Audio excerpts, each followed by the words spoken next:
Assalamualaikum warahmatullahi wabarakatuh. Perkenalkan, nama saya Nadia Azalia Putri dengan NIM 24010301171, kelas 3A Ilmu Komunikasi Universitas Islam Yusuf Tangerang. Di sini saya akan mereview materi mengenai komunikasi massa. Jadi komunikasi massa adalah komunikasi yang dilakukan melalui media massa kepada halayak umum. Komunikasi massa ini juga memiliki 4 fungsi. Yang pertama, fungsi untuk menghibur, kedua, fungsi untuk mendidik, tiga, fungsi untuk memberikan informasi, dan yang terakhir adalah fungsi untuk pengawasan sosial. Dalam komunikasi massa, komunikatornya berbeda dengan komunikator lainnya. Jadi, jika komunikator lain melalui per orang atau individu, komunikator dalam media massa melalui lembaga atau korporat dan juga gabungan dari pihak lain. Nah, dalam komunikasi massa, komunikator memiliki 3 karakteristik atau 3 ciri-ciri. Yang pertama ada code lines. Jadi code line ini komunikator dalam media massa tersebut harus dapat memperhitungkan profit atau juga aspek pembayaran dengan sedetail mungkin. Yang kedua ada complexity. Complexity ini di mana komunikator ini dapat melakukan pekerjaan hal-hal yang rumit tersebut. Jadi karena komunikasi massa merupakan hal yang rumit, jadi diperlukan adanya complexity ini adalah untuk mempermudah komunikator. Yang ketiga itu adalah competitiveness. Jadi competitiveness ini komunikator harus mampu bersaing untuk menarik halayak. Jadi komunikator harus menyadari adanya persaingan. Menurut Aristoteles ini, komunikator ini merupakan aspek etos atau sikap, yang dimana ada goodwill, memiliki tujuan atau program yang baik. Terus juga ada yang namanya God sense, dimana isi atau program tersebut juga baik, dan juga moral karakter. Jadi perusahaan kebanyakan itu mendidik para kru untuk memiliki karakter yang baik. Selanjutnya dalam komunikasi massa itu ada kode dan contents. Jadi kode ini lebih ke simbol, sedangkan contents itu lebih ke isi atau makna. Jadi kode seperti gambar atau cover.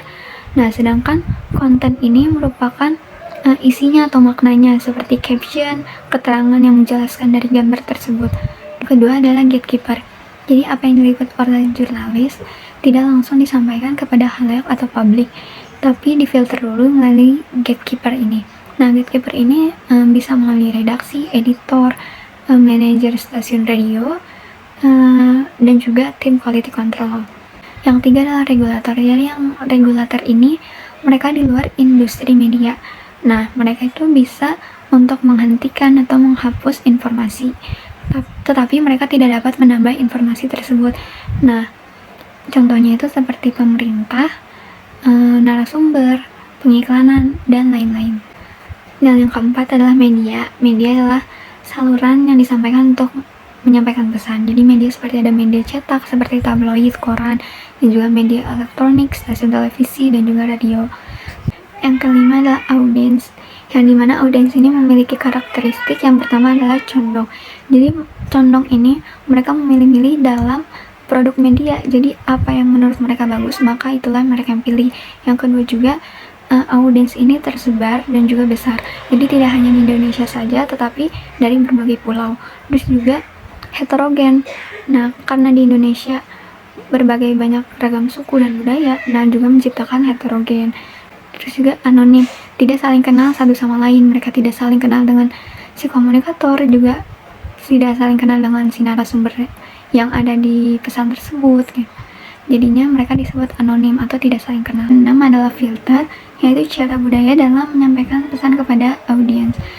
Karena tadi disebutkan bahwa audiens itu memiliki karakteristik yang heterogen, maka dari situ pesan yang dari komunikator disampaikan kepada halayak itu tentunya dapat memiliki perbedaan persepsi juga kepada audiens dalam menerima pesan. Yang terakhir adanya feedback. Jadi feedback itu terbagi menjadi 2, yaitu internal dan juga eksternal. Dalam internal itu contohnya misalnya ketika pembaca salah dalam memberikan informasi. Nah, feedback yang diberi oleh perusahaannya itu perusahaan membenarkan atau mengulangi isi pesan tersebut. Sedangkan eksternal itu bisa dapat melalui data sampel dari audiens, data dari lembaga, atau juga data dari pihak ketiga. selanjutnya yaitu seorang jurnalis juga harus memiliki etika. Jadi etika dalam komunikasi massa yang pertama adalah tanggung jawab. Seorang jurnalis harus bertanggung jawab dalam apa media atau pesan yang disiarkan kepada halayak, dan juga kebebasan pers. Lalu juga masalah etis yang dimana jurnalis bebas dari masalah etis tersebut.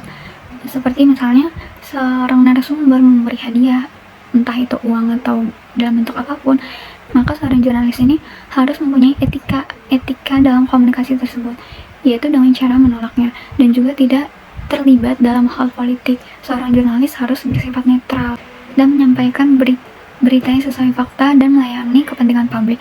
Karena ketika media tidak melayani kepentingan publik, maka media tersebut tidak akan lagi dipercaya oleh halayak atau audiens yang lain. Dan juga tentunya menghindari plagiatisme. Seorang jurnalis juga harus adil untuk semua orang.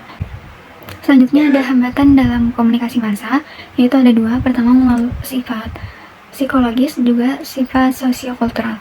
Jadi sifat sosiologis ini dalam aspek penerimaan media massa itu bisa melalui secara emosional ataupun mental. Hal ini juga dikarenakan karena adanya perbedaan kepentingan atau interest, terus stereotip yang masih menduga-duga, dan juga prasangka. Namun prasangka di sini lebih cenderung ke arah negatif, maka hal tersebut menjadikan sebuah hambatan dalam komunikasi massa. Sedangkan dalam sosiokultural itu di luar individu. Nah, biasanya melalui perbedaan kode etnik, hambatan mekanisme kayak jaringan atau internet, terus juga kurang paham dalam berbahasa Indonesia, dan juga pendidikan yang belum merata. Komunikasi massa ini juga memiliki beberapa model. Yang pertama ada model one step flow communication, yang dimana model satu arah. Dia bentuknya itu seperti jarum suntik. Jadi dari dari komunikator dia menyampaikan pesan ke media massa langsung kepada komunikan atau audiens. Jadi tanpa perantara.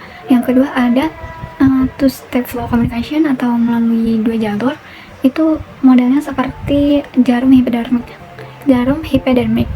Nah, di sini melalui kedua perantara. Jadi dari komunikator menyampaikan pesan ke media massa. Nah, dari media massa ini disampaikan dulu ke opinion lead. Jadi opinion lead ini adalah orang yang menyebarkan pesan tersebut kepada halayak. Jadi melalui komunikator ditransit dulu ke opinion lead, baru disampaikan oleh komunikan. Jadi dalam two step flow communication ini lebih banyak didapat pesannya itu melalui opinion lead daripada media massanya langsung. Selanjutnya dan yang terakhir ada multi step flow model, yaitu melalui alur banyak. Jadi seperti timbal balik. Jadi dari halayak ke media ke halayak, dan juga sebagainya. Dan juga bisa dari halayak ke opinion lead dulu baru ke media. Dan berputar-putar timbal balik. Dan juga ada bentuk-bentuk media massa.